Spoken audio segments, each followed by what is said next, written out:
All right, folks, welcome to the final chapter, chapter 8. This is the most important chapter along with chapter 1. Why do 95% of market participants fail? I suspect a lot of you will find delight in chapter 7 more than 8 or the other ones because chapter 7 is indeed filled and packed with information. However, this is more important than any technical analysis I can teach you. In trading, especially, and in life generally, when you study how to not do the wrong thing, then by default, you'll do the right thing. When you study your losses and dissect them, why they happened, and understand the losses and vow not to repeat them knowingly, then the only outcome can be success and profit. Because if you're not losing, you're winning.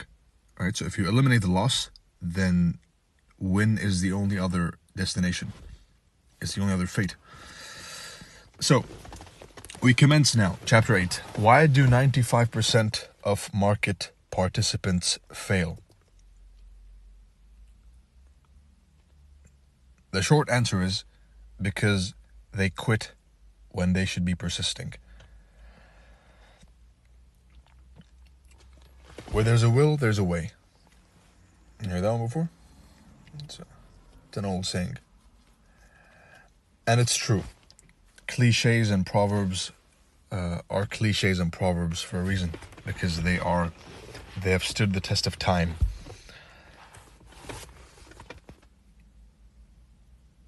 There's going to be some of you who will simply coast by this mentorship and move on as if nothing happened. I know that there's going to be a lot of you who will completely transform their trading, as has happened before with the previous ones. But there's going to be some of you who coast by this one, and this message is for them. Snap out of it. Focus. Excuse me, that was the car. Snap out of it, focus, and get professional. We just started the year. Q1 is almost over. And this was recorded before, actually, but I had to redo it right now. Q1 is almost over. And it's a long year ahead of us. And I've given you enough tools, a lot of tools, enough tools to completely milk the year. If you can focus. So I've done my part. My part is showing you the way. My part is pointing you to the road. And your part is walking to it and taking the path that it leads you to. I can't emphasize enough on how important it is to avoid multiple sources of information, focus on one or two max sources which are in alignment, and get to your charts. You will learn the most spending time by yourself in your room or basement or desk or wherever you are, wherever you like to go and practice. But you will learn the most studying by yourself. It's good to have groups. I was at one point 100% against them. I still am. But I understand the importance of having multiple eyes, for example, when it comes to gathering data, when it comes to forecasting. A might see what B missed, or what C didn't have a clue existed, right? So there's power in unity, that's for certain. But when it comes to honing your craft, when it comes to sharpening your blade, then the most you learn is by yourself, alone, in a room, curled up, looking at the screen, and dissecting each and every candle on the charts. right? So that was a mini introduction speech, and now we delve into the technicals of why a trader fails. Here's a cycle of a failed trader. Step 1, discovers a potential strategy. And this could be many of you. If this is you, pay attention. And the first step to curing a disease is diagnosing a disease. Right? As a doctor, before curing, I have to diagnose. I have to see what's the anamnesis, the medical history. I have to see what's wrong. So if you don't know something's wrong, you can't improve. You first have to admit there's something wrong, and from that moment onwards, improvement may happen. A failed trader discovers a potential strategy. Excuse me.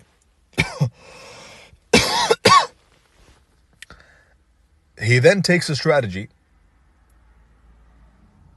for example, a golden zone fib. He backtests the strategy with a beautiful result of a 100% win rate, as goes with backtesting.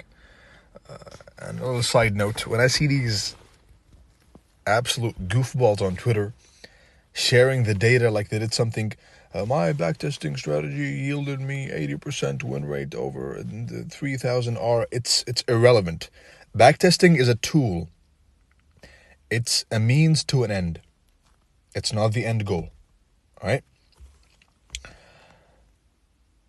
It's important, but more important than backtesting will always be tape reading and live trading, right? Forecasting beforehand, noting down what happened. So backtesting has its place,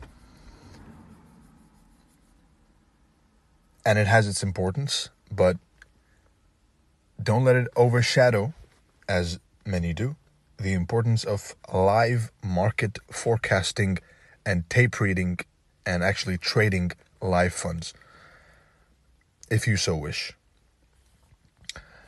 So, he discovers a strategy. He backtests the strategy with a result of 100% win rate. He then tries the strategy in live, in live market conditions. And of course, he fails. He then goes on to abandon the strategy.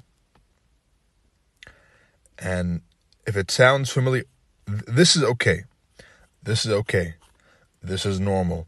But if you reach this stage of the cycle, then you've failed, which is abandoning the strategy because it didn't work,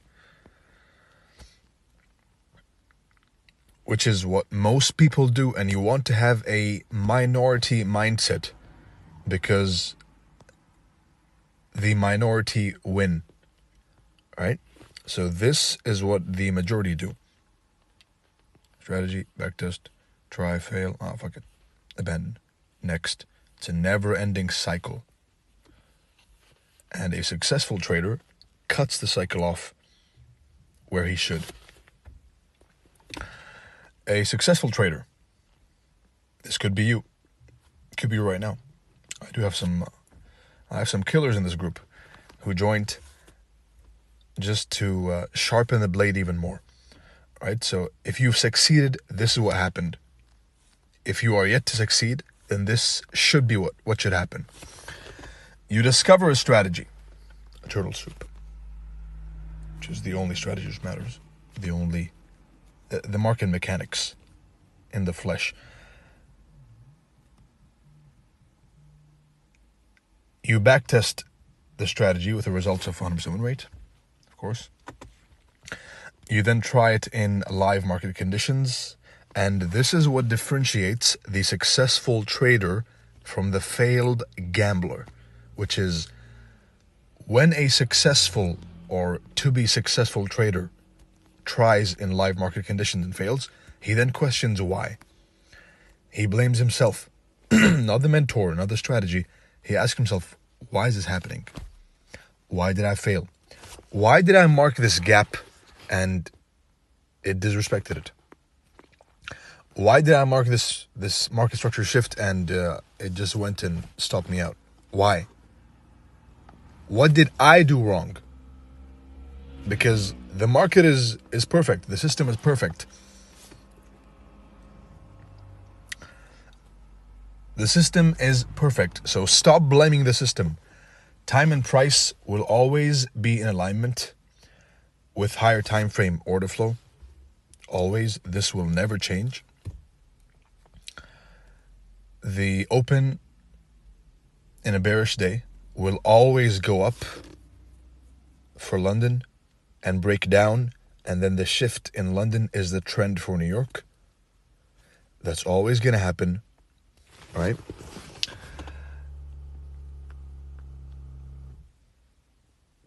Low, high, lower, low. Expansion leg, higher, high. Leg number 2 is always going to happen.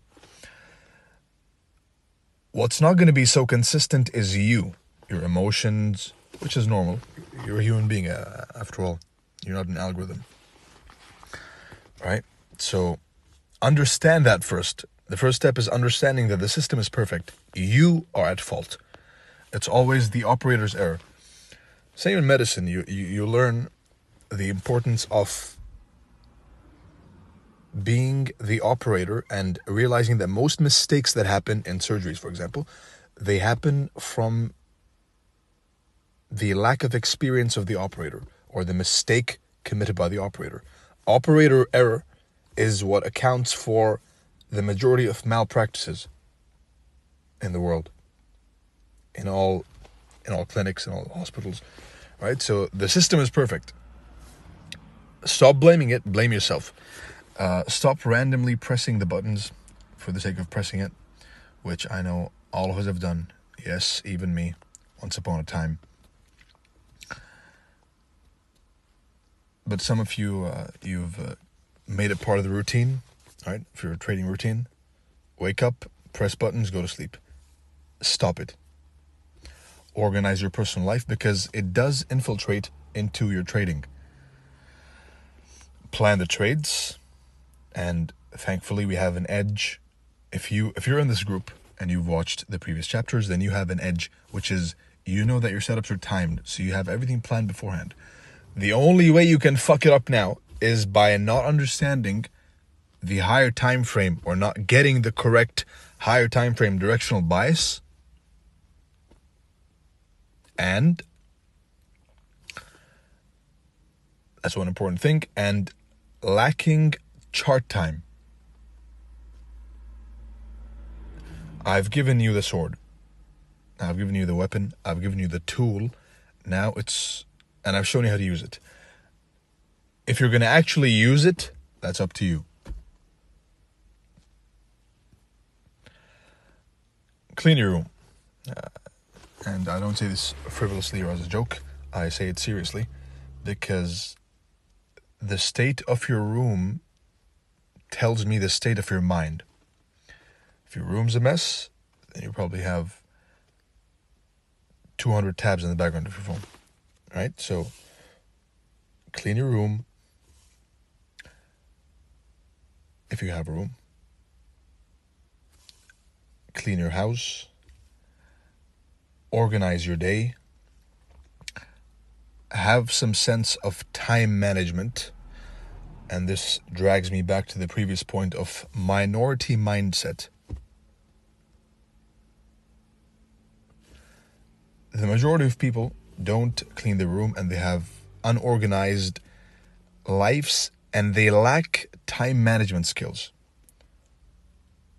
And, of course, the majority always lose in the markets.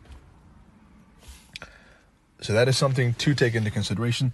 It's not a direct cause, but me, for example, I find when my room is clean and not messy, then I can trade with a clear mind. I'm a Muslim, so when for example, I pray 5 times a day. As a Muslim, you have to pray 5 times a day. So when I pray them on time, then my mind is a lot fresher as opposed to when I delay one, which should never happen, right? So manage your time. Next up is an image of the stages of the ideal trade. Planning, marking the key level, waiting for the level to hit, executing, and waiting. As you can see, waiting constitutes of 50%, more than 50% of the time spent framing a trade. Right? Planning is also a large portion. Executing is a couple of seconds. Enter, press the button, exit the application or the website. All right, so waiting, patience. Chapter 1, which many failed. Patience, patience, patience.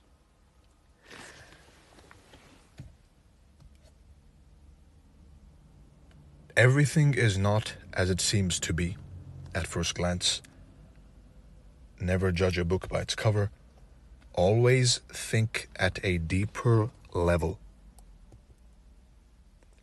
And of course, the mistakes the neophyte will commit in each stage. I'll leave them for you to read. And finally, do you need a trading journal? I always bring up the example of myself. But every profession in life has some sort of a register. Even down to the cashier, for example. He goes and he prints you, they go and they print you gotta be PC these days. They go and they print you the receipt, right? So a register of some form is important if you want to be a professional. And every single professional trader I have ever known, and the best of them, and I've known many, I'm connected to many of them, multi-million-dollar traders. Yes, some of them with hedge funds, some of them manage investor capital, but every single one of them has a professional journal. And I've spoken about journaling a lot. You can go to Twitter and search journaling, etc. and you'll see, right? So that concludes this teaching. I don't want to drag it out. You already have chapter 7 to deal with. And I wish you good luck and good trading, and see you all